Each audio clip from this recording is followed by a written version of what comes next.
you're making Jews out of your kids. That's amazing.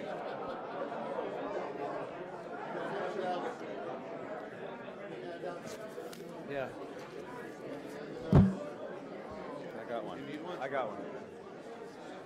We have enough for like one person? One per every other, I think. See what you can do. Good morning. Good morning, Dr. Bob. Good morning. Welcome from across the mighty... we had another granddaughter Mazel tov. married. I know. I heard it was quite a remarkable It was event. fantastic. Yeah, from but beautiful. It was beautiful. Mazel tov, mazel tov. I heard it was such sweetness. Mazel tov. Good people. Yeah, I heard that. I heard that they were wonderful. It was a wonderful, wonderful, joyful wedding. Yeah, very happy for you. That's great. Mazel tov. All is good? Thank God, we're okay. Good. Okay, how's your dad?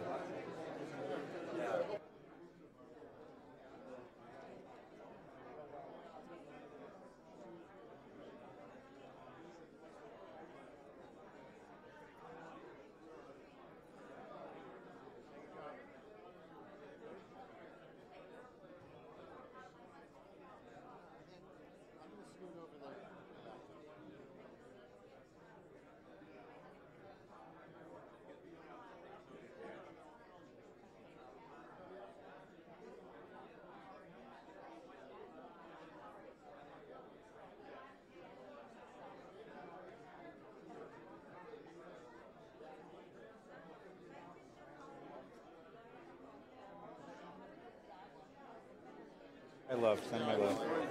Tell him I'm asking for him. I hope he's okay. All right. Yeah. There's a form I have to fill out. I think you're going to say... They sent me the form. Yeah, I thought it was just a regular letter. I'll give you a hard copy of it. They said nice things about it. All right. Good morning, everyone. Boker Tov. Boker Tov. Good morning. Shabbat Shalom. Good God. It's time to get a bigger room, I think. Boy, if only I was the rabbi of this show. If you only were the rabbi. Oh, yeah. All right, good morning. It's nice to see you all. Take good care. It's supposed to be 80 degrees today. And let's see, the federal government is open again. The Rams are playing next week in the Super Bowl. Come in. Carlos, come in. We'll just put him here and we'll pass them around. We have books for everybody today. Thanks. Okay, well, handouts we can share. Let's just put the books down over there. Is that okay? Gracias. Thanks, guys. Thank you. Douglas, watch out. I got some books coming in after you here.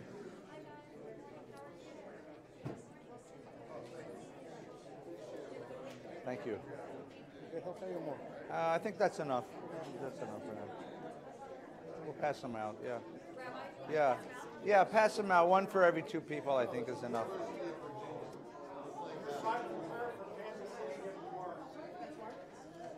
Listen, God's power can change many circumstances, but it can't change bad officiating. Right? That's why the Torah says, tzedek, tzedek, tirdof, which means, literally it means justice, justice you will pursue. And the Midrash in the Gemara in the Talmud says, it's time to review pass interference calls on video. Because if you can knock a guy down and stomp on his face before the ball gets there, and that's not pass interference, that shows you a sinful nation that's deserving of destruction. So, can I tell you? Or a roughing the passer call where the guy actually combed the quarterback's hair. I mean, you know the origins of the Patriot dynasty started with a cheap call in that snow game. Yeah. So that, it goes around, comes around. I know. Anyway, good morning. Good morning. Thank you, Stephen, for adding sports levity to our conversation. It's good to see everybody. Shabbat Shalom. Couple just quick announcements following. Come. It's good. It's schmoozing. This is what community is all about. Following our Torah study this morning, you're all invited. There's a number of services in the building. There's a lovely bar mitzvah, really nice kid, in the sanctuary. There's a library minion upstairs. There's touch about, I think, today. Anyway, all these wonderful things going on. Following that, it's a good Kiddush today. They made, no, this is true. They made green enchiladas. No, that sounds awful, but it's really good. This is mama lotion. I mean, this is. So please come and join us for lunch. And following that, there's Parsha study, of course. Tuesday night, we're welcoming representatives of the New Israel Fund, which is a left-leaning charity in Israel. And they're bringing two researchers from the Hebrew University who are working on regional security issues. Guy who's the head of the regional security team in the political science department of Hebrew University, talk about Israel in the region and what it means what peace and war means in the whole region right now. It's very important because it's changing so quickly. Wednesday night, College of Jewish Studies continues. We're discussing personal theology. Who is the God we worship and what difference does God make? I've had some wonderful conversations, by the way. If you haven't been able to come Wednesday nights, the weather's been bad, go online, click on the live stream button. There's an archive there of all the live stream programs. The last several have been just wonderful, really wonderful. Last week we had Julian Bull, who's the headmaster at the Campbell Hall School, and he is a deacon, he is a priest in the Episcopal Church. Sorry. No, it's quite okay. And before that, Eli Rifkin of the Chabad organization. Just wonderful conversations about God. Our guest this Wednesday will be Jason Weiner, who is the chaplain at Cedars-Sinai Hospital. He's an Orthodox rabbi, wonderful soul. And he's going to talk to us about how you find God in the moments of tragedy, of suffering, of healing and hope. Wonderful teacher. So come and join us. And in future weeks, we have other wonderful rabbis coming, teachers coming. So Wednesday nights at 7 o'clock. Everything we do here at VBS, except for Yom Kippur, includes cookies. So there's really good cookies every time we meet. And then next Shabbos, we'll continue with Torah study. Next month, the second week of the month, which is February 8th and 9th, the Neshama Minyan is going on retreat. So it's a retreat that's open to all the women in the community. It's a women's retreat at Brandeis Bardin. A wonderful Shabbos of learning and being together, friendships, and praying, and just the beautiful nature of Brandeis Bardin. If you'd like to go, there's a flyer, or you can find my wife, Nina. You can't miss her. She has flaming red hair. And tell her, I want to go on the retreat, and you'll see a big smile. If you really want to make my life good, say, your husband said I should go on the retreat. And you will make my life so much easier. It's a really wonderful program. People come back really filled with spirit and with inspiration. So please do that. Starting next month as well, I'll talk about this more. We're going to, Kenner Barron and I are going to be experimenting with a new Saturday morning service. It'll be a traditional service in the other room, but we're going to try a different kind of Saturday morning musical service, and you'll all be invited to join us. It'll be right after this service. It'll be about an hour and a quarter long, and it'll be very musical. So I'll discuss this more. It's a new experiment to try to bring life to Saturday morning services. Where? Valley Beth Shalom.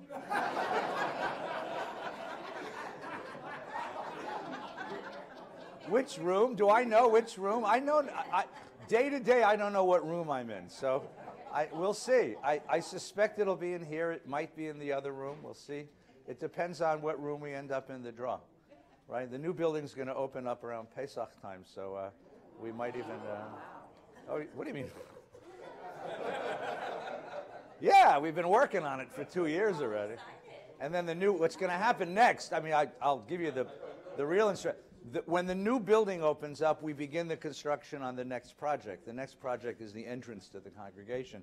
So there'll be a new entrance. You'll come in through the side. And that's going to become very messy in terms of how we get in and out of the building. And then after that, we'll do this room and the sanctuary room. And that's going to be really messy. So for the next 5 years, this place is going to be a mess. But it'll be beautiful when I'm done with it, right? Just in time for me to retire. Yes?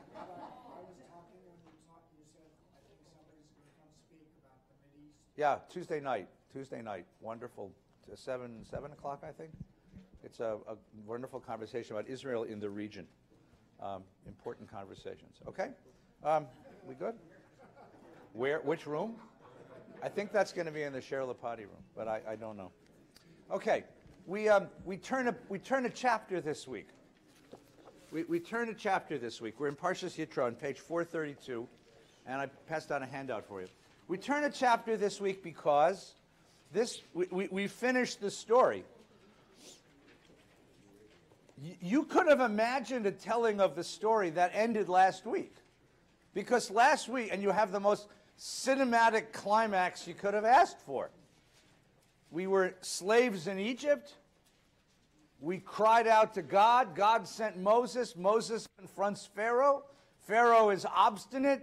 Moses brings 10 plagues upon Egypt. Pharaoh bends. He lets the people go. The people go out into the desert. They camp by the Red Sea. Pharaoh changes his mind. You might know this story. Pharaoh changes his mind. The people find themselves trapped between the sea and Pharaoh's advancing armies. They cry out again to God. God says to Moses, put your hand across the sea. The sea opens up.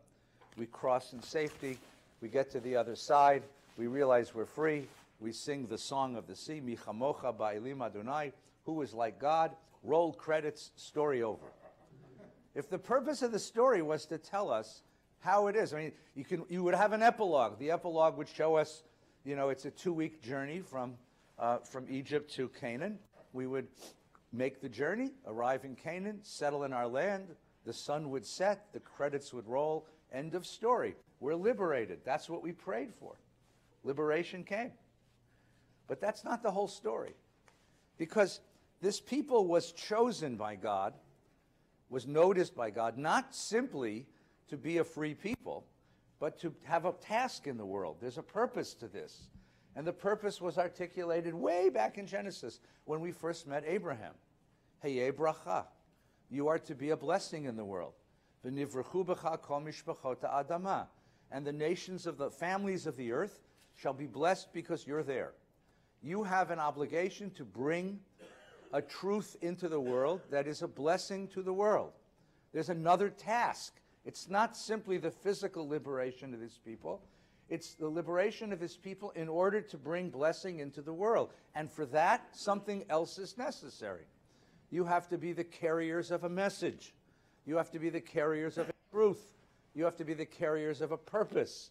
And that next episode, how do you take this slave people whose only task heretofore was to survive, how do you take this slave people and infuse them with this sense of responsibility for the world, a sense of a task? How do you turn a slave people, a ragtag slave people, into a holy people, living a sanctified life, building a just society, and carrying a message of blessing to the world? How are you going to do that? And that's the next story. So we're not going to go straight on to Canaan. We're going to stop at a place about halfway between called Mount Sinai, sometimes called Horeb, same place. It's the holy mountain. It's the mountain that Moses met God on. It's the mountain where sort of God hangs out. And we're going to meet God. And today's Torah portion is about meeting God and the transformation of this people that comes in that encounter, in the encounter of coming face to face with divinity and with God's requirements for us. That's going to be the story. Got that so far? Now, here's what's interesting. It's a really messy story. It starts out pretty okay. Jethro the priest shows up. Jethro's Moshe's father-in-law. He sees Moshe struggling to lead this people. He gives him some good executive coaching, tells him how to organize this people. Moshe's good with sheep, not so good with Jews. Okay? Because there's a difference between sheep and Jews. Does anybody know the difference between sheep and Jews? If you don't, you shouldn't be a synagogue president or a university president, right? Sheep do what you tell them to do. Jews, not so much. Sheep only have one opinion, meh, right? Jews have other opinions. I don't know if you knew this, right? If you ever sat on a board of a Jewish organization, you know. So Jethro, who has been the priest of Midian, he knows something about leading Middle Easterners. So he gives some executive coaching, and then the narrative kicks forward with beginning on page 436 with the revelation at Sinai.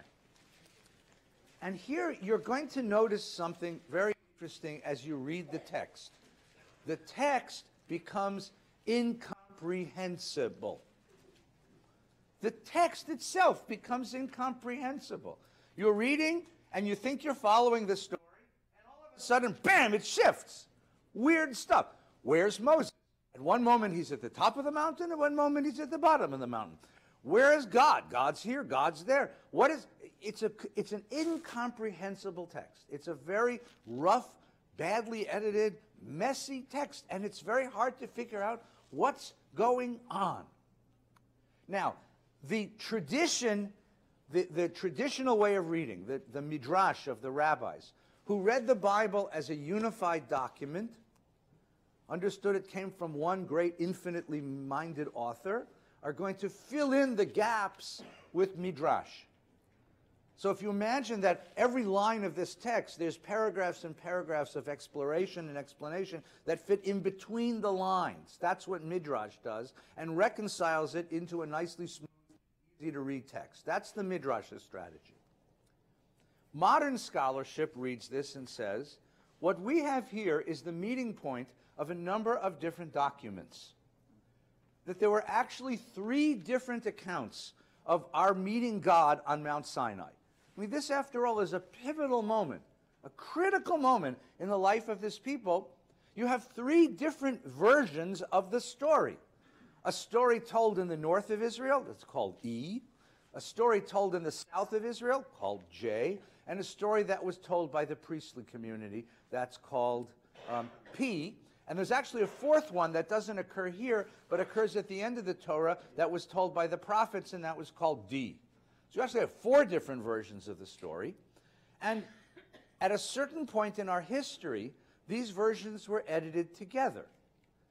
Now, usually, the editors were very good, and they could splice together contradictory narratives into very smooth texts. And you see that all over the Torah. It's an exquisitely written story. But for some reason, here they didn't do that. They spliced them together very rough, in a very rough manner. Now, why is that? Well, you could simply have a simple answer, which is, that's the way they did it. That's what they wanted to do. You could be a little more sophisticated and say that their motivation was not to create a smooth, easy-to-read text. They saw these 3 accounts of the events of Sinai as so important, so critical, so true, that they didn't want to lose any of them. So they spliced them together roughly because they were trying not to create a smooth text, but simply to smash in as much of the material as they could, to preserve the material. They weren't editing anything out. They kept everything in. That's a second way to think about it. Comes along a new school of biblical scholarship called literary scholarship.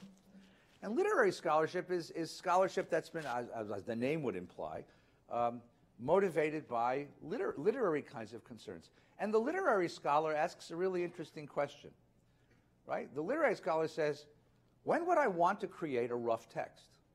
Suppose this isn't an accident. And suppose it wasn't that our biblical editors were suddenly incompetent. Elsewhere, they were so competent. Why would they be suddenly incompetent here? Why would an author create a difficult, incomprehensible, rough text? Well, anyone ever read James Joyce? Rough text, right? Anyone ever seen modern art? Right? You know, why do you create Jackson Pollock if you could paint like Rembrandt? I mean, Jackson Pollock could have created things that looked a lot like, you know, what they're supposed to look like. But he creates what he creates. Why does an author, an artist, create dissonant works of art? David, why does a composer create dissonant music? Right? Why doesn't all music sound like beautiful, Brahmsy, melodic? No, you don't have to answer. Okay, I'm just picking. I have scholars here. You see, I pick on my scholar.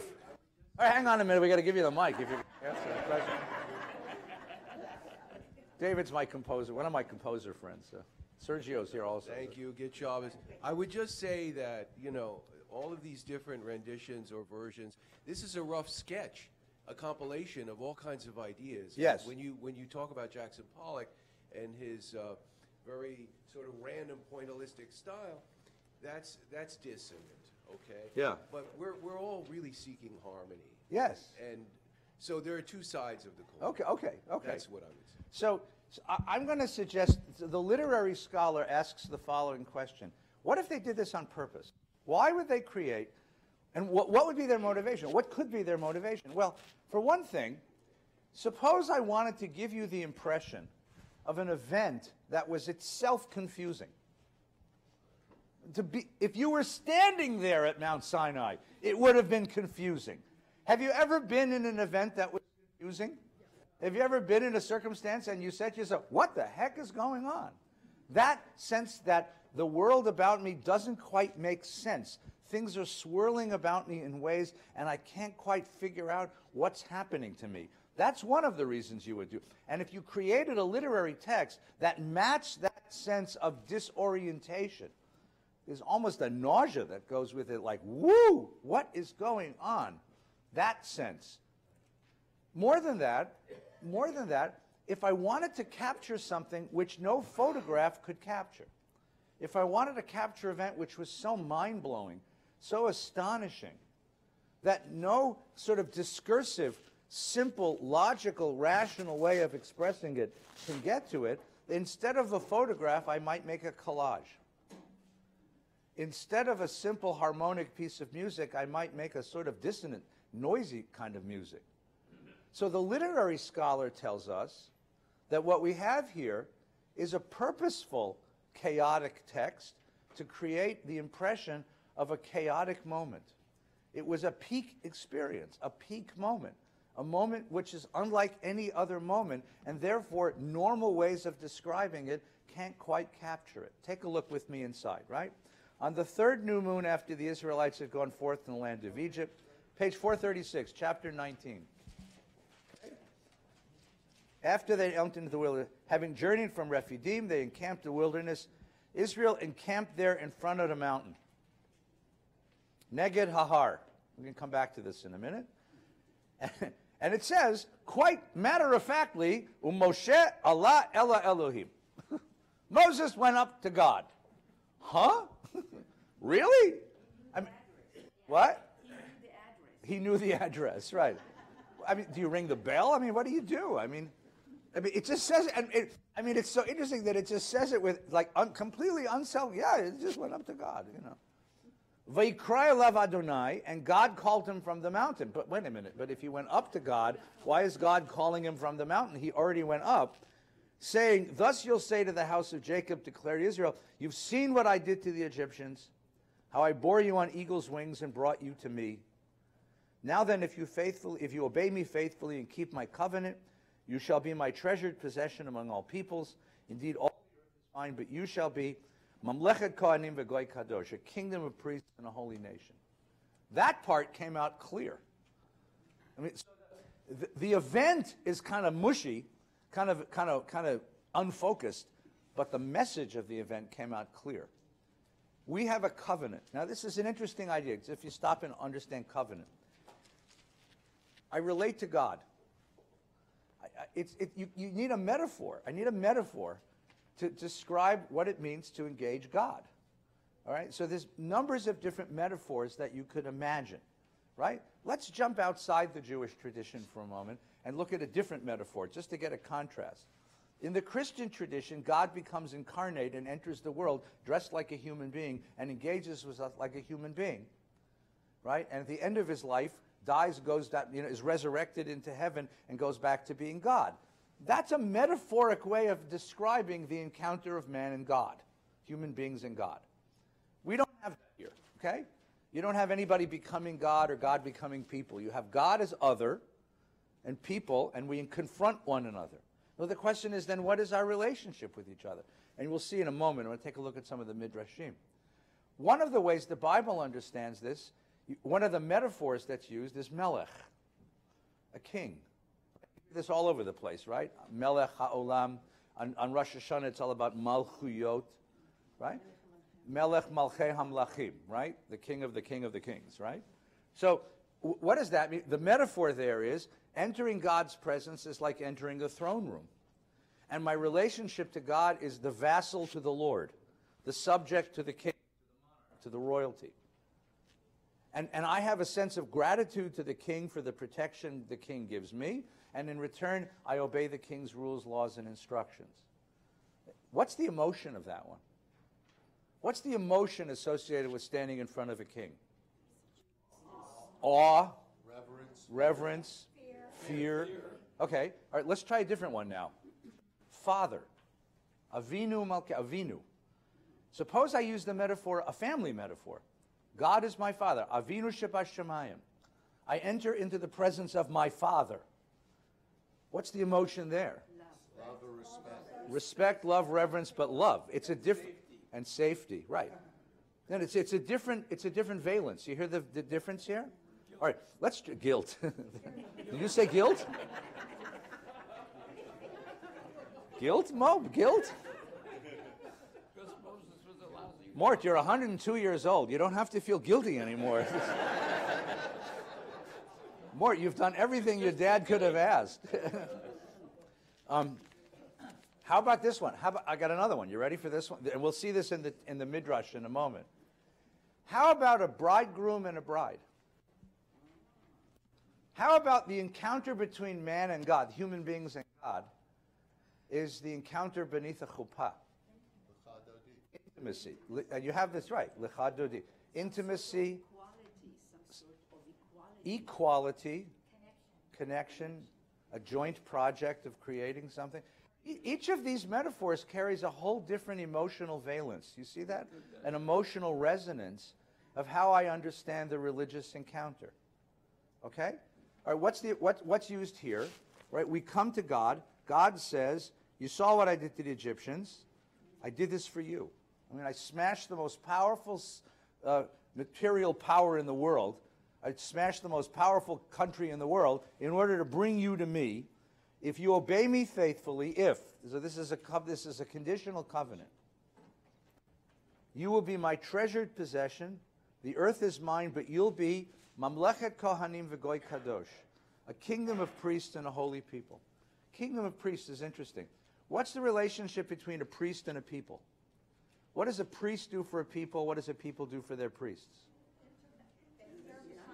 There's what? Sorry? There's an intermediary between us and the sacred. So the analogy is being drawn here. Your relationship to the world will be like priests' relationship to a nation. You'll be the world's intermediary toward God. You have to live a sanctified life. Priests live a sanctified life. They refrain from certain things. They observe certain laws of purity in order to maintain their status as slightly above the people, serving the people, but also serving God. It's a very interesting metaphor. And you see what the Bible is doing here is trying to gather what metaphor is the right metaphor to describe our relationship to God. Yes, please, Alex. You have to speak into the mic so the whole world can hear you. Please, welcome back. Thank you. Nice to see you. Thank you. So the other interpretation is that the Jews have unmediated access to God because they're all priests, rather than that the Jews have a responsibility to the world. I mean, this story ends with them going to Canaan and taking it over and parking there for some period of time before being destroyed. They don't go deliver a message until the diaspora. So it seems like, at least within the story, this is more about everyone has direct access. They're not mediated by priests, rather than we have a message outward. Well, you raised two issues. So the first issue is this one. If the whole nation is Mamlechet Kohanim, and the whole nation is Kadosh, what does leadership mean? Right? You know, the old joke was that Ben-Gurion once complained to Lyndon Johnson, you know, how tough it was and to be the prime minister of Israel. And Johnson said, what are you talking about? I have 200 million Americans and I'm their president. And you only have 3 million Israelis. He says, yeah, but I have 3 million prime ministers, you know. It's the fun of being on a synagogue. If you're being the rabbi of a synagogue, like everybody knows about how to do your job better than you do, you know. I mean, so in a certain way, no, this is going to create a problem later on with when Korach is going to rise in the book of Numbers. You got to come back at the end of the summer. Because Korach is going to repeat this back, and he's going to say, who made you, Moses? Who made you leader? We're all leaders. Who made you priest? We're all priests. So it's this exalted idea that we are all, we are all lifted up, we are all exalted. The problem is that it undermines any principle of authority upon which you can build a structure of leadership. So it becomes an interesting issue. The other question is, what's our relationship to the outside world? And you have here multiple different visions of what the Jewish relationship to the outside world is. Are we really responsible for the world? Are we really responsible to be a blessing to the world? Or are we more responsible to just to take care of our own and survive?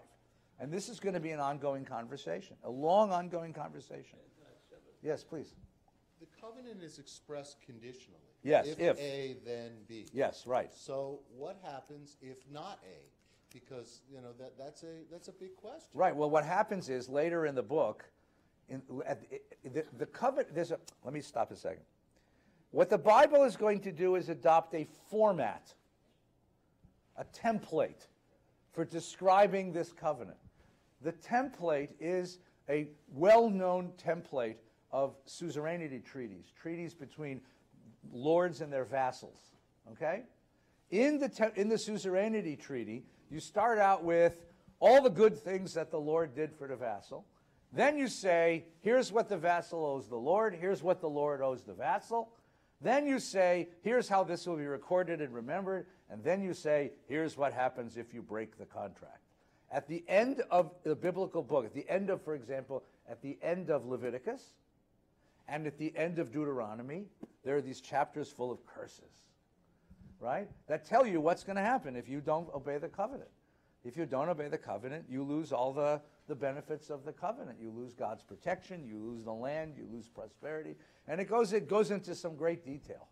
It goes into some great detail. So that is spelled out here. We can read that if you want. It's like a horror movie is what it is. It reads like one of those, one of those Friday the 13th, Nightmare on Elm Street, Nightmare on Densmore Street. When you start law school as a student. Put the microphone When up. you start law school as a student. Yeah. In the first thing they do in contracts class is talk about what happens when the contract's breached. Yes. Before they even go into what a contract is. Right. And you spend an entire semester scratching your head going, how could they be dealing with what happens when the event is broken before you understand what the event is? Yes. And are you asking me to explain law school to you? No, I'll explain the answer to that one to you. And that is, the theory is you don't have a right without a remedy. Yeah. Yeah. Right. So, Well, that's here too, but you have an interesting here you have an interesting case of contract law. One of the parties to the contract is a group of people who have just finished a long career as slaves. So obedience comes rather naturally to them. Right? And the question is, how do you get them to be both independent but also obedient at the same time? I mean, you see the problem here? This is an extraordinary situation of contract law. Okay? And how do you get them to switch the focus from Pharaoh to God? And how do you get them to think about themselves as free people? Because you want them to enter into this covenant not as slaves but as free people. If God wanted them to be slaves, it would have been really simple. He had 10 plagues. You just do a couple more, and bam. If I could do that, my God, fundraising would be so much easier. Right? You give me the money or the frogs will come into your house, right? You don't think I wish I could do that? Just to one of you. Because you'd tell the rest, and that would be it. It would be so much easier to raise money from it, or make you keep kosher or Shabbos, or but that's not how you want to do this. You want them to enter into this as free people. So how do you do that? So you begin with this exalted thing. You're going to be a nation of priests and a holy people. You're going to create a sanctified life. You're going to live as a holy people in a just society. There's sanctions, but I want you to want to do this. I mean, I want you to do this out of love and gratitude, not just to do this out of fear. And that's what we're going to get to in just a second, is that question of love and fear. That's going to be the topic of today. I just wanted to get into the text just a little bit. All right, everybody okay so far? Good. Let's just take a little bit more of this text, okay? These are the 437, last verse. These are the words you'll speak to the children of Israel. So Moses comes down, summons the elders, and the people answered I'm on page 438, verse 8. Right? V'anu kol ha'am yachdav, as one, they answered, vayomru kol asher diber Adonai na'aseh. No, not yet. Na'aseh v'nishma comes a little bit later. It's coming. Everything God says, you got it. We'll do it. Everything God says, we'll do it. Now the question is, what's the status of that? Is that an informed consent? Is that an immediate consent? There's a really interesting, we'll come back to it. And then God says, I'll come to you in a thick cloud in order that people may hear when I speak to you and trust you forever. So we're going to have a panoply. We're going to have an exhibit of divine power, so they're going to follow Moshe. Now, if they just said they'd follow everything he said, why does he need this for? I mean, you see there's some inconsistencies here. So Moses reported the people's words to God. And he said, go to the people, warn them, stay pure. Tomorrow, let them wash their clothes, be ready for the third day. Come down to the side. You'll set bounds around the people. They shouldn't touch the mountain because the mountain is going to kill them. Right? So Moses comes down the mountain. But he was down the mountain already, and he's up the mountain. And, it's a really hard thing. Look at verse 16 on 439. Here comes this is the cinematic moment. On the third day, as morning dawned, there was thunder and lightning and a dense cloud upon the mountain and the very loud blast of a horn, and all the people in the camp trembled. Moses led the people out of the camp toward God. I mean, it's just interesting how, like, unselfconsciously it just says that, right? Come on, we're going to go meet God. And they took their places, and here's the phrase, b'tachtitahar. Tachtitahar means at the foot of the mountain. All right, but you'll see we're going to play with that in a minute. Now, Mount Sinai was all in smoke, for the Lord had come down upon it in fire. The smoke rose like the smoke of a kiln. The whole mountain trembled violently. The blare of the horn grew louder and louder. Moses spoke. God answered him in thunder. Just once I want to try that. That would be so good. Are you there? And the Lord came down on the mountain. But it just told me he came down on the mountain. And at the top of the mountain, the Lord called Moses to the top. Moses went up. God said, go down and warn them not to come too close. Because divine power is not exactly under control, right? The priests have to stay pure. Moses said, I already told them that. Why are you telling me again? Right? It's a very strange thing. Moses went down to the people and spoke to them. And then the next thing says, this is what God said. And here you get the 10 Commandments in chapter 20. Okay?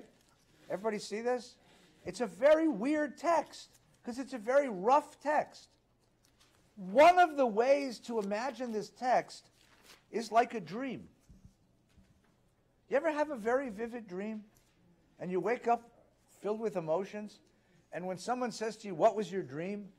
You start relating it and you realize that it's all inconsistent, like how did I get there? Dreams are never quite logical. They're powerful, but they're not exactly logical.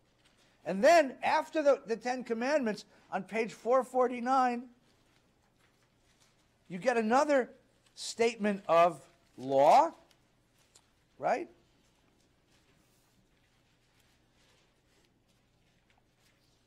And then we're going to continue next week with even more stuff. And then if you turn all the way now for a moment, if you turn to chapter 24, page 476. Turn to page 476. 476. We're going to come back to this stuff in a minute. I just want to get you the whole story. After all this law gets dumped on the people of Israel, then God said to Moshe, chapter 24, come up to the Lord with Aaron, Nadab, and Abihu, 70 elders, and bow low from afar. So bring all the guys up with you. Moshe alone shall come near the Lord, but the others shall not come near. Moses went and repeated to the people the commands, and the people said, right, again, Kol asher diber Adonai na'aseh, we're going to do it. And Moses then wrote down the commands of the Lord. Early in the morning, he set up an altar with 12 pillars for the 12 tribes of Israel. He designated some young men among the Israelites. They offered burnt offerings to sacrifice bulls, offering of well-being. Moses took part of the blood, put it in the basins. He took the record of the covenant, read it to the people. They said again, this is the third time, all that the Lord spoke we will do faithfully. And Moses, that's Na'aseh v'nishma, right? Right? Na'aseh v'nishma. Na'aseh means we'll do it. Nishma means we'll hear it. Even before you tell us what it is, we promise we'll do it. Moses took the blood and spritzed the people. Then he says to Nadab and Abihu, they saw God. Under his feet was the likeness of a pavement of sapphires. And they had this psychedelic experience, right? And he did not raise his hand against the leaders. They beheld God. They ate and they drank. So what happens? He brings the 70 elders and the priests to have lunch with God. And then they have mamish. They have lunch. They have lunch with God. Then they didn't die. Then God says, come up to me on the mountain, and I'll give you stone tablets with the teaching. So Moses and Joshua go up, and he says to the elders, you stay here. And Moses ascends the mountain. The cloud covered the mountain, the presence of, and it hid it for 6 days. And on the 7th day, he called Moses from the midst of the cloud, and the presence appeared to the sight as a fire. And Moses went inside the cloud and ascended the mountain. And Moses remained on the mountain for 40 days and 40 nights. Everybody got that? What happened? Hell if I know. You have all these different events. So we have an event with the whole people at the mountain. We have an event with the priests and the leaders at the mountain. We have an event. Moses goes up and down the mountain 8 times. If you count it, it's 8 times. The whole thing is a mess. Literarily, the source documents, the source criticism will tell us it's a mess because you have 3 different stories edited together. J, E, and P. The literary guys will say it's a mess because when they edited them together, they purposely did it in a way that resembles a dream. Because this remains a dream for the people of Israel. Okay? Think about peak moments in your own life. Those of you, for example, have been married or have married children, that's even better. No, because my own wedding was, but my kid's wedding. I mean, and if I tell you, describe it to me. You'll describe multiple things that are kind of disjointed because what's more important is the sensibility, the emotional resonance, not the actual course of the event. And that's what the Torah is trying to get to, according to literary documents. Now the question is, and I'll get your question in a minute, Michael. The question is, what are the emotions? And I want to suggest 2 of them. One of them is love and one of them is fear. And this is what the midrash, the tradition, is going to bring out for us. So stop for a moment. We have questions. Michael? Yeah. I'm sorry. We're just trying to get everybody on the broadcast. Yeah. At the very beginning of the discussion, you used the word incomprehensible.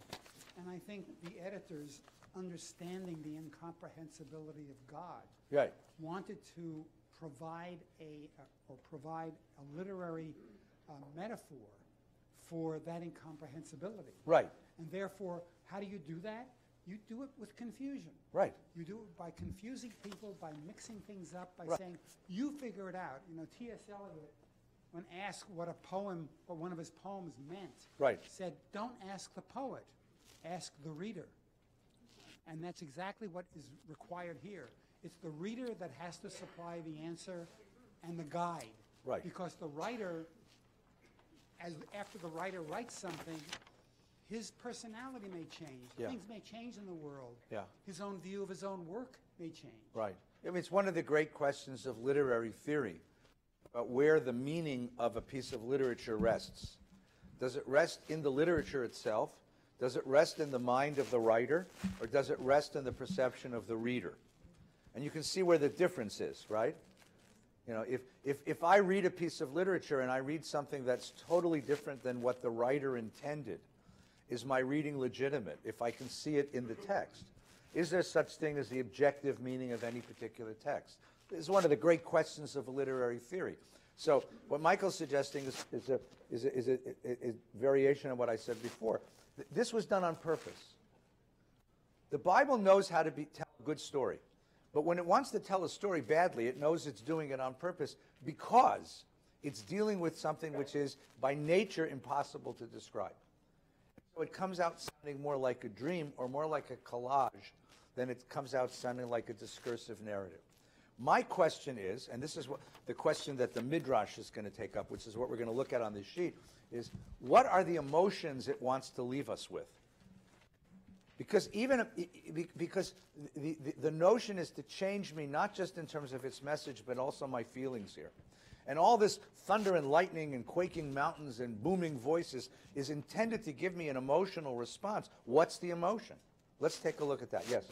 Wait, hang on, we got a microphone. Moses went up for 40 days and 40 nights. Yeah. The flood lasted 40 days and 40 nights. My God, right. What is the significance? What is 40 means a whole lot. Seriously, 40 means a whole lot. Why not 50? Well, you could do 50. You can do 50. I mean, the anthropologist will tell you that there's a simple reason for numbers, for holy numbers. For example, there's a reason for 10, right? And there's a reason for 4. You see? 4, 10, 40 means everything, a whole. Then there's a 7. I mean, we can get into these things, right? But there's a reason for these numbers. 40 is the Bible's code for a full thing, a whole time. 400 years in Egypt, 40 years in the desert, right? 40 days on top of the mountain, 40 flood days. I mean, this is a whole long time, okay? A whole long time, a lot more than you could hang on to, okay? A long time. Okay, we had another question before we go. I want to move on to Midrash now. Okay, Alex, over here. Someone over here? Okay. Baksha.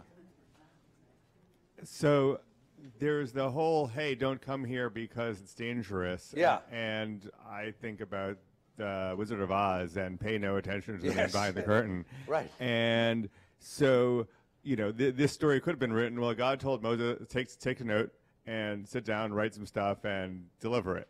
Yeah. And then you don't have all this massive production necessary to convince the people. But why do we need this whole PR and comms strategy? Why can't we just listen? Tell me why.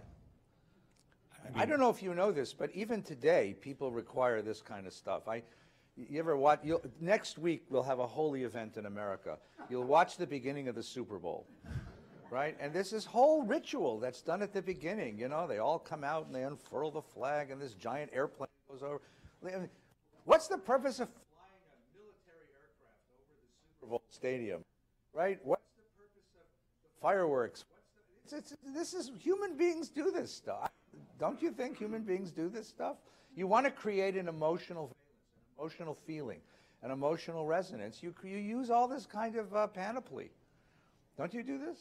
I mean, you could have imagined a very different thing, because you're going to have that. You're going to have later on, there's a commentary on this story in the Bible itself. Elijah is having a very difficult time keeping the faith in this God alive among the people Israel, because the people Israel become very opportunistic. They'll worship anybody who promises them rain, right? So Elijah, you know, is trying to keep the faith in this God alive, and he has all kinds of resistance, particularly from the queen whose name is Jezebel. So he runs away to the desert, and it says he goes to this mountain, and he sits in a cave in this mountain, and he says to God, "Kill me." God says, "Eat something, we'll talk," right? So God gives him lunch, and then after lunch, you know, Elijah says, you know, show me what I need to know. And there's this fire, and there's no God in the fire, and there's an earthquake, there's no God in the earthquake, and there's a wind, and there's no God in the wind. And then the Torah says, Kol Damamadaka, which literally means the sound of delicate silence is where Elijah heard God. That's a very different way of hearing God. And it's on this mountain with a person who styles himself as a second Moses. So that's the Bible's own commentary on this story. For that moment, for that man, that's what he needed. For this moment and this people, this is what they needed. Now, there's actually an irony to this. Can I give you a little bit of what's coming up? A preview of coming attractions? The irony is, no matter how big the spectacle is, no matter how loud the sounds are, no matter how much thunder, lightning, booming stuff, it only lasts 3 days. 3 days later, we all go back to being schleppers. Right? 3 days after the Super Bowl, you will forget who even played. Right? Who played last year? Who cares? I mean, this kind of stuff, the Torah is going to tell you, 3 days later, we go back to fetching that there isn't enough food. Right? We don't like the food. It's a really interesting idea. I mean, there's a dialogue going on within the Torah itself about the efficacy of miracle. Let's take a look inside, shall we? So, we have because this event is so pivotal, You have a wealth of midrash. What is midrash? When the rabbis of the 1st, 2nd, 3rd, 4th, and 5th centuries read these stories, they expounded upon them. They interpreted them, and they gave sermons about them. And we have a wealth of that stuff collected in books like the Talmud and the Midrash. Okay? So start with the first one. This is they're all famous, but this is a great one. Said Rabbi Abba and then Rabbi Yochanan, when the Holy One gave the Torah, at that moment, the moment we just read, no bird screeched, no fowl flew, no ox bellowed, none of the Ophanim, the angels, flapped a wing, nor did the seraphim, burning celestial angels, chant Kadosh, Kadosh, Kadosh. The sea didn't roar. None of the creatures uttered a sound. Throughout the entire world, there was a deafening silence as the divine voice went forth and said, I am the Lord your God. All right, what's that? You got to help me with this. Come on, what's that? On your wedding day. I do weddings for a living, okay? I perform weddings, right? I'm standing in the garden of the Beverly Hills Hotel, very expensive place to have a wedding, or the Four Seasons in Beverly Hills. I can hear everything. I hear the kitchen guys banging pots. The Four Seasons on Doheny, right up against 3rd Street. I hear all the traffic on 3rd Street. I hear all the fire alarms going in the neighborhood going off, and the burglar. The couple, if I said to them later, did you hear all that noise from the kitchen? They'll say, what noise? I'll say, wasn't it distracting when that child walked by? What, right? Because in that moment, there's nothing but intimacy. So this is this idea that at one moment, all of nature was silent. Just silent. Just absolute silence. There was nothing but God's voice. And this is a moment of just profound reverence, right? Resonance. Now, what comes? So we have a couple of different images here. Here's the most famous one, which I think is just amazing. Moses brought forth the people out of the camp to meet God. We saw that, right? Just now, right? Rabbi, number 2. There's a whole page in the Talmud. The Talmud, you know, is this sort of stream of consciousness thing. So they start talking about Mount Sinai, and there's a page and a half of Midrashim. It's Shabbos 88a. So Rav Abdimi Bar Chama Bar Chassis said the following. This is great. Remember it said the people Israel camped b'tachtit hahar. God brought them tachtit hahar. Tachtit hahar means the foot of the mountain. Tachat, mitachat le, in Hebrew means underneath. It means literally underneath. So the rabbi takes that word and he says, God overturned the mountain above Israel. Gigit. Now, gigit can either mean gog, like a roof, or the technical word gigit means a beer barrel or a tub. And said to them, okay, if you accept Torah, well and good. But if not, this will be your grave. No. This is really interesting. So what happened? What happened? We came out of Egypt. We stood at the mountain. God lifted up the mountain, held the mountain over us, and said, want my Torah?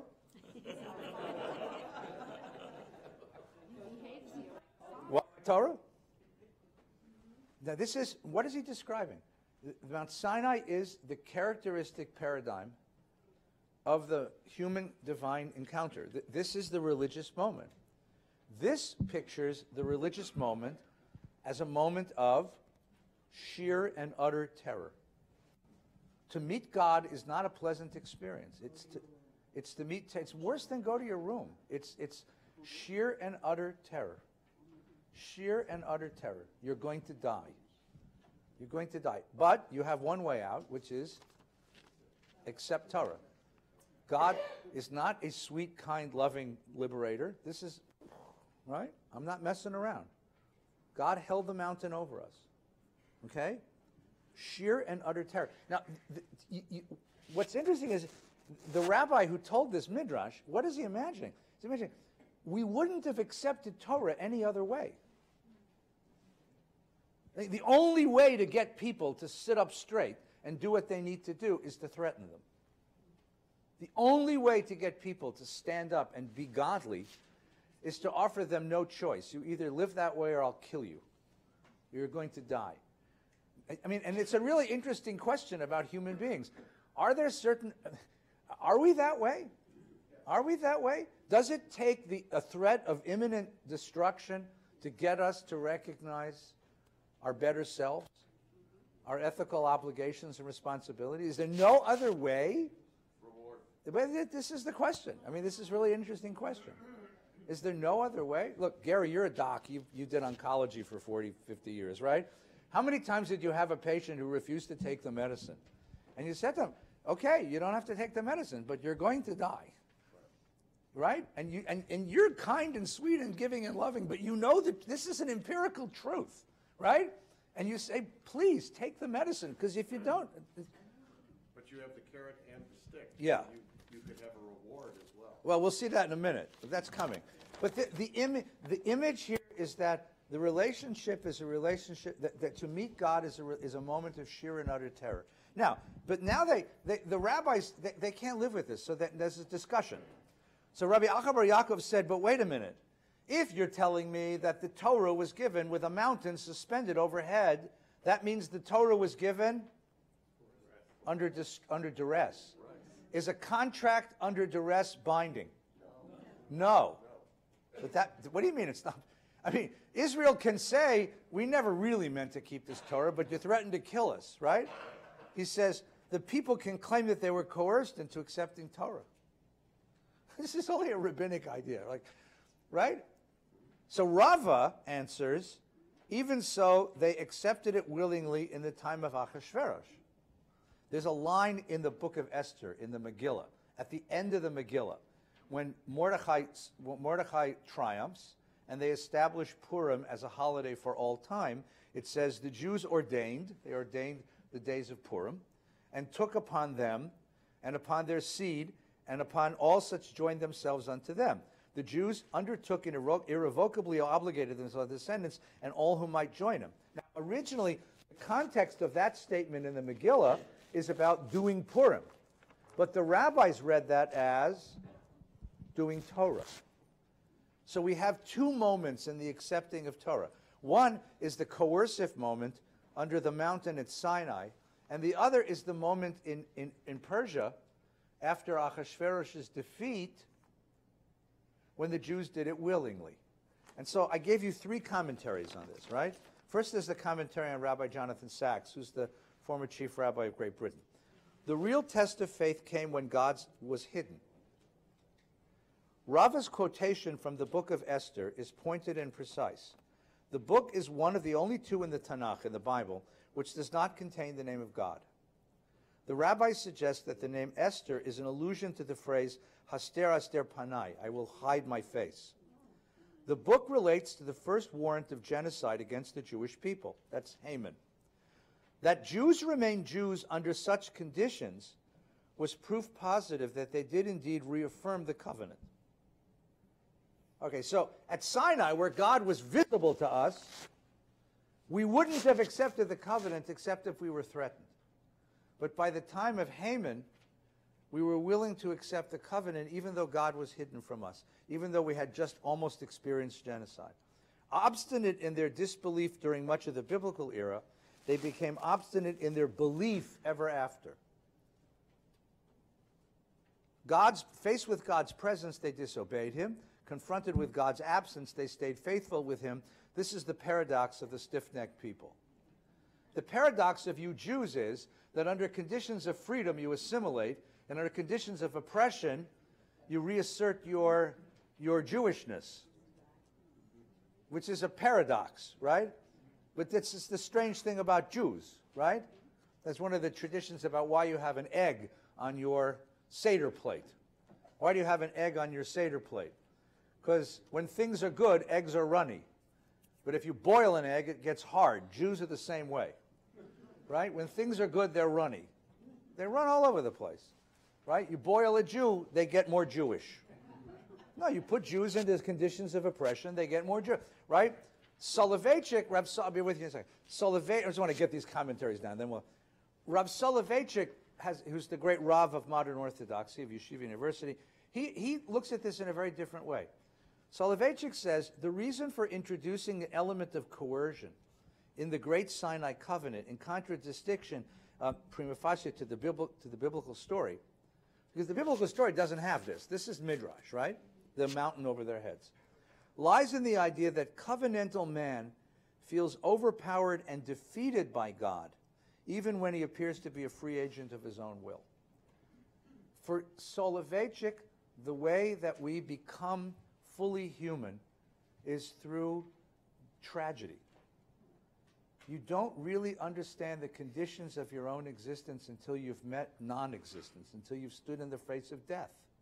Something about that experience wakes us up to the full existential possibilities and moral possibilities of being a human being. Put it another way, the only way you learn anything is through failure. If you're one of these people who is unfortunately successful in everything, you're going to live a very shallow life. People who are deep are people who have suffered. Mostly suffered failure, because out of failure you really discover your own internal resources. To be overpowered by God is the only way to really gain faith. You have to be just blown away, because that's the only way to defeat the ego that stands all the time screaming, this is what I want, this is what I want, it's all about me, it's all about me. So for Soloveitchik, this image of the mountain over the people is the quintessential element of his image of faith. It's a faith that defeats the egotistical self and allows a faithful self to come out. A faithful self to come out, right? How many people fall in love only after they've almost lost the person that they love? I mean, sometimes it takes that, you don't know what you got till it's gone, said the great Joni Mitchell, right? I mean, there's that kind of sense. That's what he's talking about. And Kamenetsky, who was a 19th century Rav, offers this idea. For truly, they needed both. You need both the loving embrace of a God who says, I want you to be my people, and the coercive sense of the mountain over your head. Because if for this relationship to work, you need love and fear. Why? Namely, worship out of love and worship out of fear. Because sometimes love is not enough, and sometimes fear weakens him. And for this reason, even though they already accepted on themselves the Torah out of love by saying we will accept and we will do, nevertheless they had to do it out of fear. The parent and child, when the child is going to get whipped, I'm doing this because I love you. Yeah.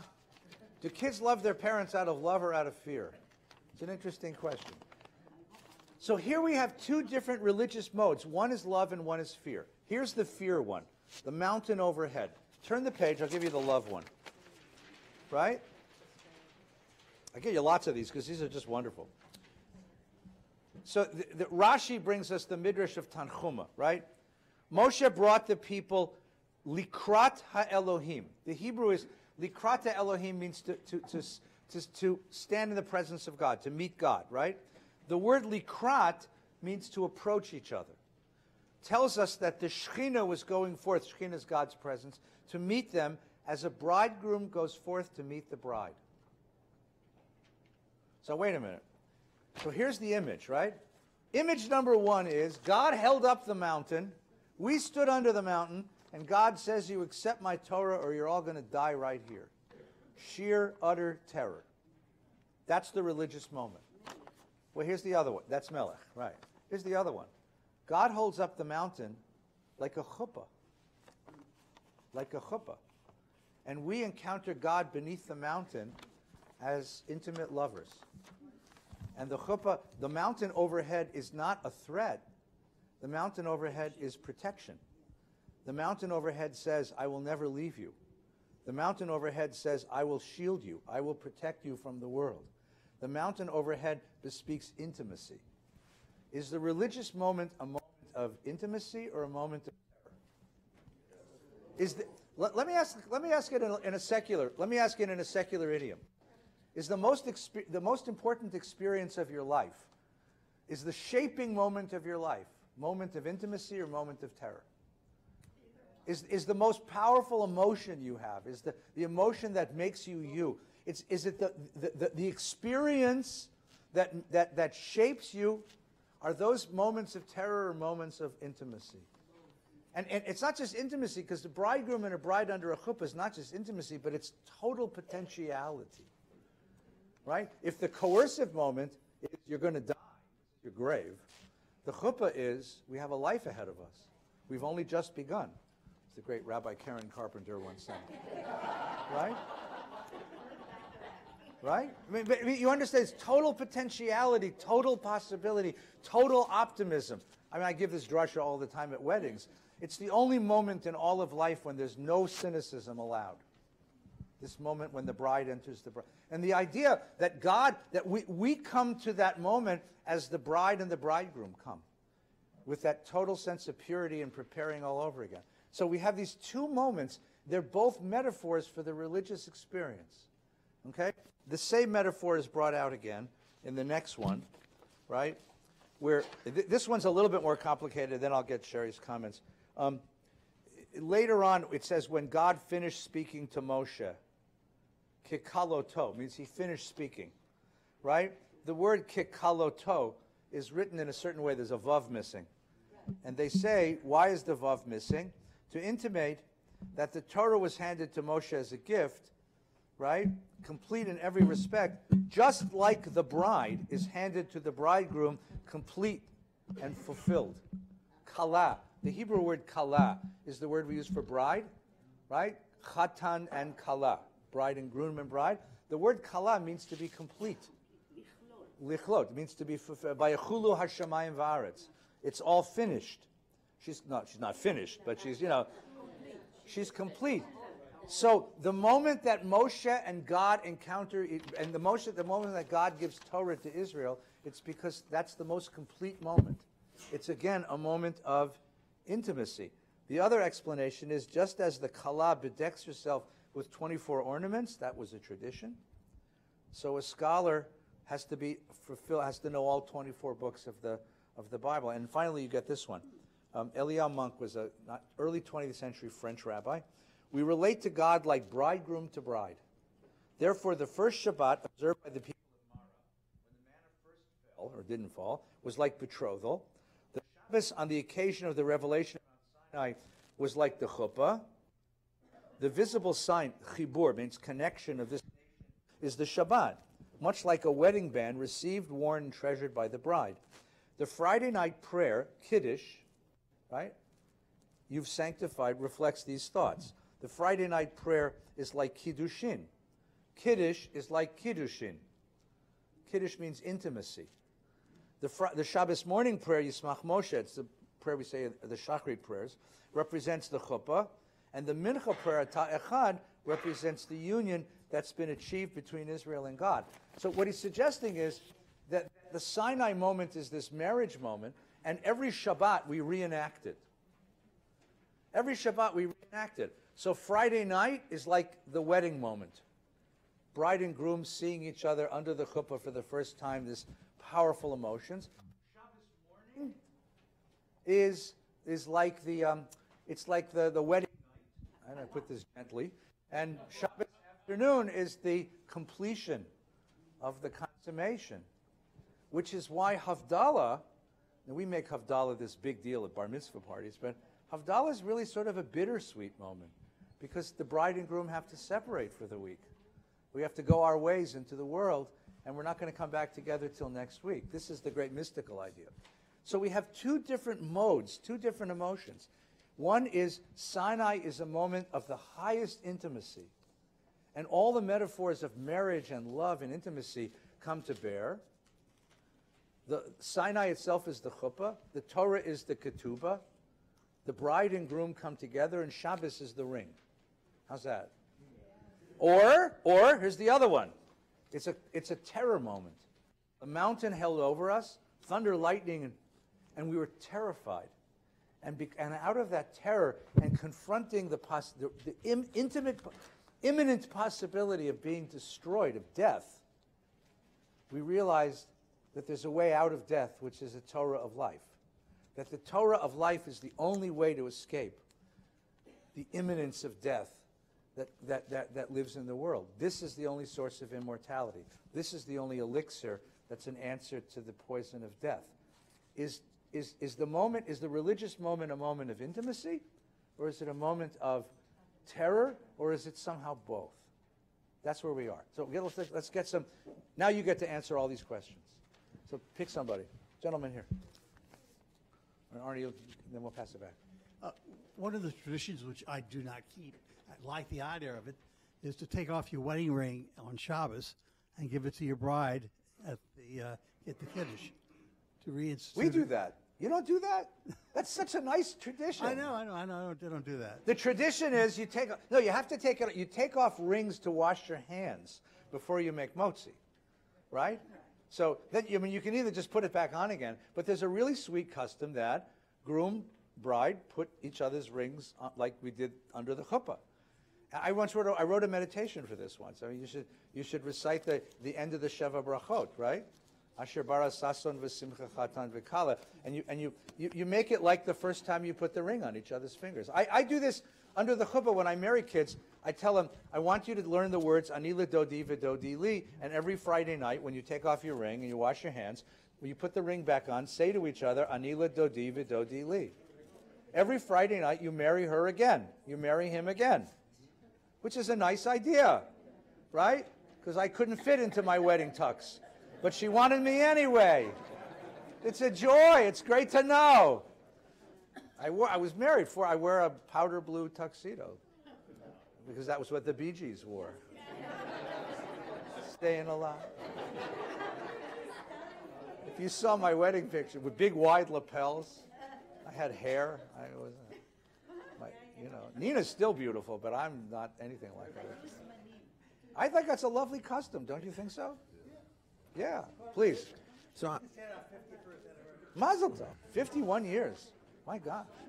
Please. So I'm confused, which is okay. Good. Confused is good. You talked about in the beginning about sheep and Jews. Yeah. Okay. and then we talk about how, they were slaves, and they were used to being slaves. So it was easy to get them to do what you wanted to do, and they were slaves because they were afraid that they were going to die. Yeah. If they didn't do what they were told, they would be killed. Yeah. Then you say they go to Mount Sinai, and now here's the same thing, basically. Right. God is doing what Pharaoh did. Yes, sir. Right? The mountain's going to fall on you unless you do what we want to do. And then you talk about Purim, and they chose... That's the rabbis, the rabbis right, to the state. But right. Really, did they choose because they just were sheep again, doing what they do? That's what I'm trying to... So that's you're not confused. You have it exactly right. What's religion? Is religion a gesture of love, or is religion a gesture of fear? Is religion a gesture of reverence, of gratitude, of reverence, of an expansive self? Or is religion an expression of a fearful, worried, constrictive? That's exactly the question. What is the heart, what is the principal motivation of religious? And our religion? I mean, I think turn it into a question, right? I married my wife out of a sense of love, loyalty, gratitude, giving. It's the most expansive thing you can do, to become intimate with another, right? I drive 35 miles an hour on Ventura Boulevard because I really don't want to get a ticket. I'm really terrified of the cops and there are a lot of them, that are watching me all the time. And I turn in my taxes. I don't take certain deductions because I really don't want to get audited. That's a constrictive self. That's a fearful self. What is, or rather, let's ask it in a better way. What should be?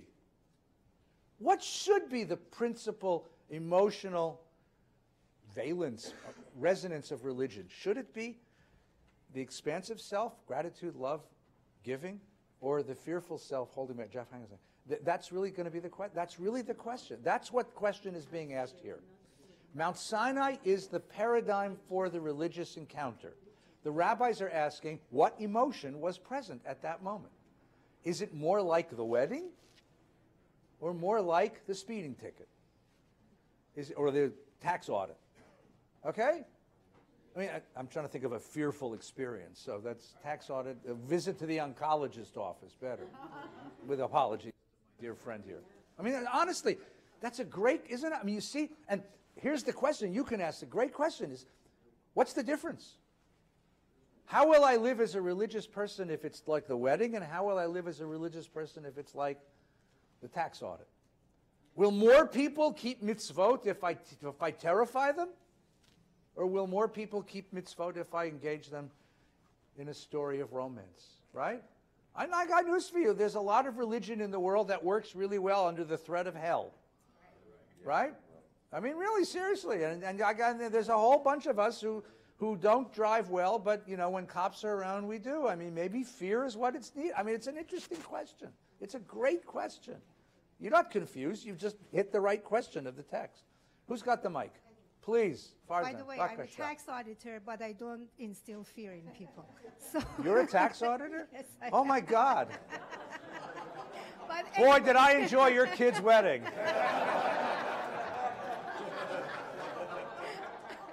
So I swear I made that trip.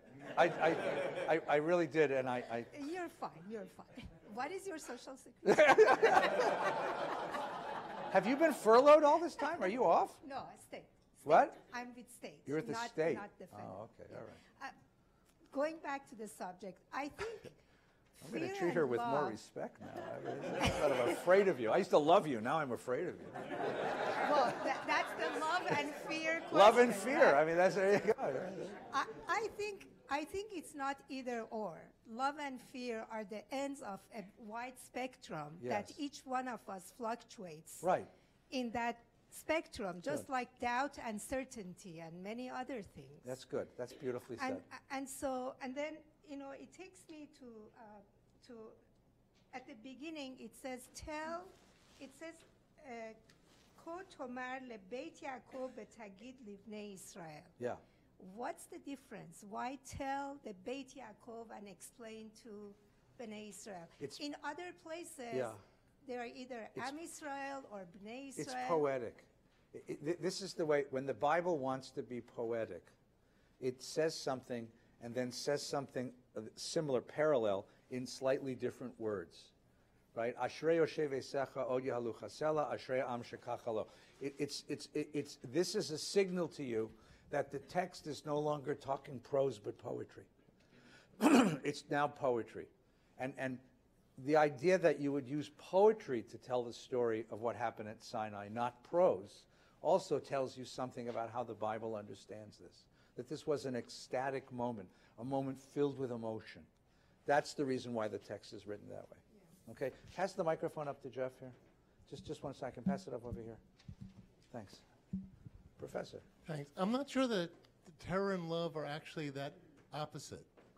That they're in many Careful, ways, your wife is sitting next to you. No, that's fine. You'll discover how.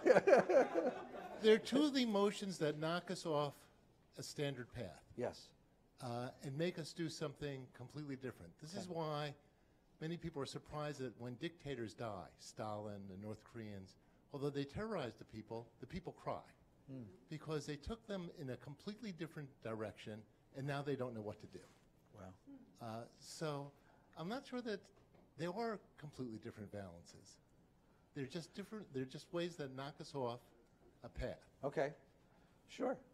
Look, I mean, if you think about your wedding day, there is not terror in the sense of being afraid of someone, but reverent awe in the presence of the mystery of the future, of an open future, and the sense of the change that I'm going to go through. You're right. So that these kinds of deep emotions can find their place in one. Then the question is, which one's dominant, though? That's an interesting. Well, we could. Please, Raksha. We talk all the session. Put the microphone like this so we can hear you. All the session about Sinai. Yes. About 10 years ago, I saw a film Yeah. in a church that was excavation of biblical areas. Yes. They claim that Sinai was not what it is. We think it is now. Yeah. It was on the east side of Agabe in Saudi Arabia. Yeah. This would help me the confusion that Israelites gave up Sinai so easily because it was not really the real site. That's a very interesting point. It's a very interesting question, right? You've heard the Israeli leadership, the Israeli government, and Jews around the world talk about We will never allow Jerusalem to be divided. We will never give up Jerusalem. Jerusalem is Ir HaKodesh, right? But in 1979, we gave the entire Sinai Peninsula back to the Egyptians. If Mount Sinai is the place we met God, why did we give it back to the Egyptians? Well, I mean, why isn't there a, by the way, there is a shrine. It's a little church on the top called Santa Caterina, right? There's a church on the bottom, and then there's a church on the top, too. And there's a parking lot. That's it. I mean, there's not even a 7-Eleven, right? I mean, it never, first of all, because no one's quite sure where it is. There's Jebel Musa, which is the mountain they think it is, although now there's a theory that it might be someplace else. But the really interesting thing is, and this is the point you raise, is what made Mount Sinai is what happened there. But it never happened again. So the mountain, we stopped revering that mountain. That mountain is not a holy mountain for us. What happened is we transferred, and this is we can spend some time on this, but we transferred our loyalty from Mount Sinai to Mount Zion. In synagogue, when we take the Torah out, we sing, Ki mitzion tetzei Torah, Ki mitzion tetzei Torah, udvar Adonai, meYerushalayim. Ki mitzion, from Zion. Zion is the name of a mountain in Israel. It's a mountain in Jerusalem. It's one of the mountains around in Jerusalem. From Zion will come Torah and the word of God from Yerushalayim. No, you could say, no, it should be Ki miSinai tetzei Torah. No, because now Zion becomes the holy mountain. We've transferred our loyalty from one to the other. Okay? When did it change? Under King David. King David conquers Jerusalem, makes Jerusalem his capital, and he assigns, and he brings the Ark of the Covenant there and erects the temple, and that becomes the holy place. So today Jerusalem is the holy city, not Sinai. So we could give away the Sinai Peninsula. No one kvetched except for the city of Yamit. There was one big settlement there. That was a big controversy about giving up Yamit, but the rest of the Sinai, nobody really cared. I mean, I'm sorry we lost Dahab and Nueva and Sharm el-Sheikh, because that was great places to go snorkeling. And if God wanted me to go snorkeling, we would have kept that, but he didn't. Yeah, my dad, okay. Pop, we got to finish because we got to go make Shabbos here. But the Torah says, if you don't hearken unto my ways, if you hearken unto my ways, I will give the rain in its season. Yeah. So you're afraid of starving. Yes. When the rain comes, you say, thank God. Yeah, but see, the same Torah in the same book of Deuteronomy also says, "V'ahavta et Adonai Elohecha." Yeah, right. When the rain comes. Fair enough. It also says, "Kaved et avicha v'imecha." Honor your father and your mother. Don't argue with your father in public. Cheryl. So, you opened a window in the Ark today because I'm looking at God of Abraham, Isaac, and Jacob. Yeah. Then you have these multiplicity of stories at Sinai that you touched upon, and then you have the multiplicity of midrashim that go with them. Right. And the entire time, I never thought about this, but the rabbis are trying to tell us about these multiple experiences we're going to have with each other and God. Yes. And it's not about, are you going to have terror, or are you going to have love, or which one is the one but I want to make sure you have access. Right. And so you have all these things, and over the course of the lifetime, you might experience all of them, and they're all in the body of work called Torah, Judaism, God. So if for one sense you write yourself out of one of them, don't worry, it's still in there. All right, so originally I said to you, here we have a variety of images of the quintessential religious moment, okay? And you have a debate between the rabbis about whether the quintessential moment is intimacy and expansion, or whether it's terror and constriction, okay? Then Jeff suggested that really these are not different, that moments of intimacy come with a certain sense of awe, if not terror, and moments of terror can often come with, they come with an attraction, right? A sense of attraction. And you're offering a third possibility. I was just going to say, mine is the third follow-up to possibility, Jeff. which is that what you have here in the collection of midrashim, as well as in the collection of texts that are stuck into the Bible here, is a repertoire. That what religion offers you is a repertoire of experiences, and that all of them are legitimate. And there are going to be moments of life when you're going to need all of them. Or rather, there are going to be moments of life when you experience all of them, and you're going to need this language to sort of help you understand of, now I'm at the Sinai of terror.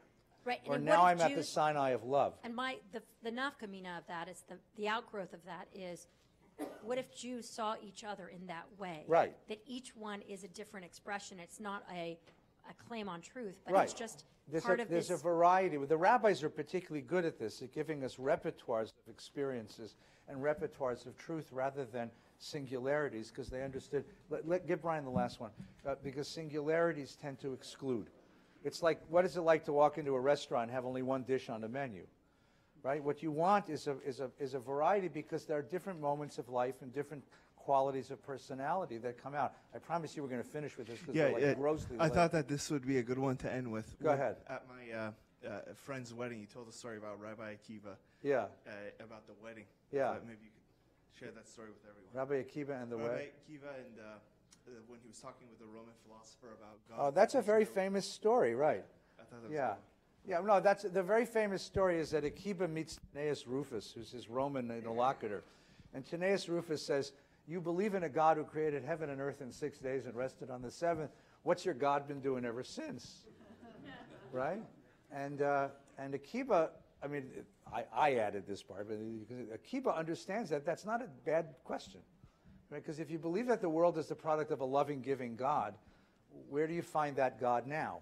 Especially in all the mess. So Akiva smiles at him and says, yeah, I do believe in a God who created heaven and earth in 6 days and rested on the seventh. And since then, God matches up loving partners, husbands and wives.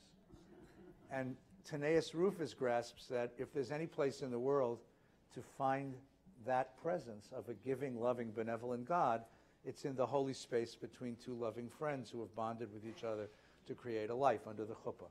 And that's what makes chuppahs, that's what makes the experience of the chuppah so extraordinary. That's what makes the experience of the chuppah like a Sinai moment. Every chuppah is like a Sinai moment. What's the divorce rate? What? What's the divorce rate? What?